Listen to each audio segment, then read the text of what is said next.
Is a passkey two-factor authentication?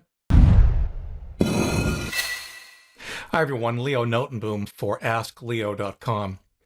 I will say that passkeys continue to confuse, and I get it.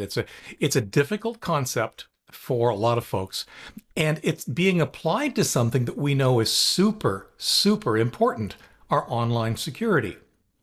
Now, using passkeys can sort of feel like two-factor authentication, but it's not. And the way I want to explain the difference is to run through a couple of scenarios using both traditional two-factor authentication and then running that same scenario using a passkey.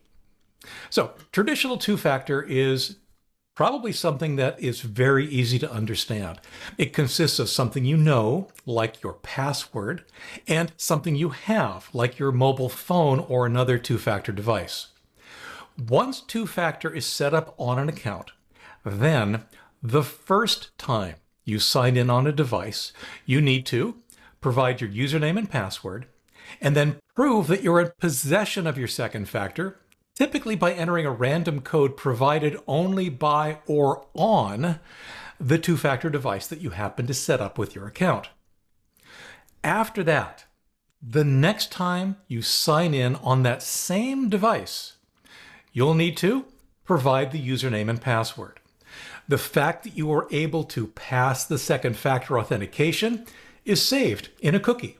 And yes, if you erase cookies, if you delete cookies, then you'll need to do this two-factor two-step again.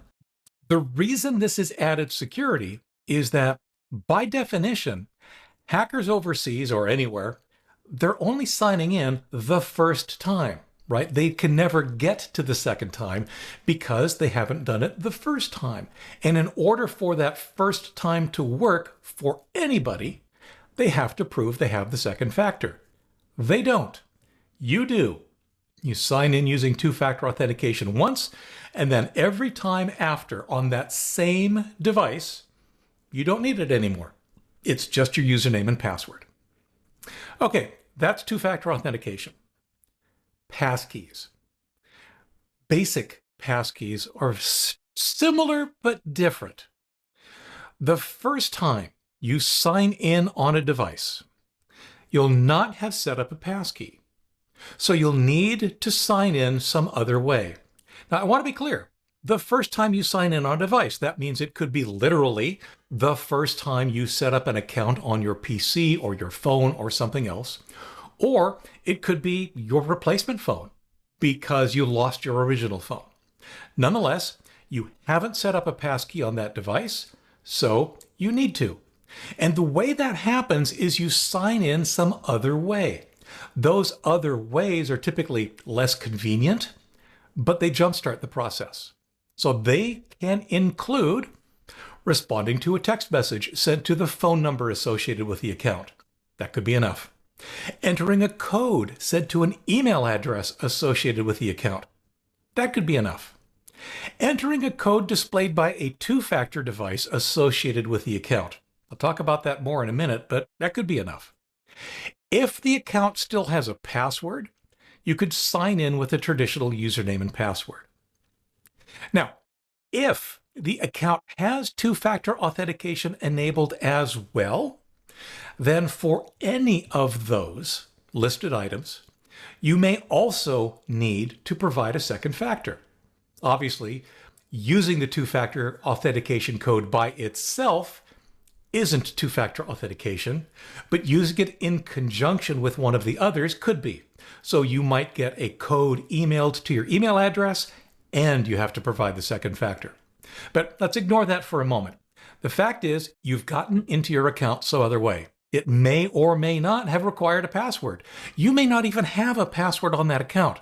It could be enough that a code was sent to some other thing that's associated with the account that proves more or less that you are you and you should be allowed into the account. Now, once you're in, you have the option of setting up a passkey on that account. So you do. It's basically a yes-no kind of question. You say yes, and a passkey has been created on that device. The next time you sign in on that same device after a passkey has been set up on the device, you'll need to unlock the device. That's it. That's all you have to do. The passkey is stored securely on the device, and unlocking the device is what allows that device to provide the passkey to whatever servers you're logging into. I say unlock the device. This happens even if the device is not currently locked. For example, you're just using your device, you're trying to sign into some other account, and poof, all of a sudden it asks you for your PIN for that device, or your face for biometric ID, or your fingerprint for biometric ID, or it could even ask for a hardware key if that's how you unlock that device. But the fact is, you're unlocking the device. And that then allows the device to send your passkey to the account you're trying to sign into. Okay, with that out of the way, let's count the factors. With traditional two-factor authentication, we provided 2 factors the first time we signed in on a device and a single factor thereafter. Again, the 2 factors when we signed in the first time, username and password, the thing you know, and then a code from a device, a thing you have.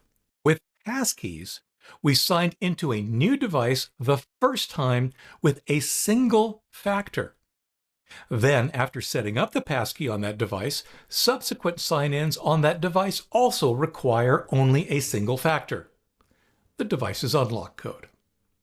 The only time a second factor might be involved with passkeys is if the account has a 2-factor requirement like we discussed earlier.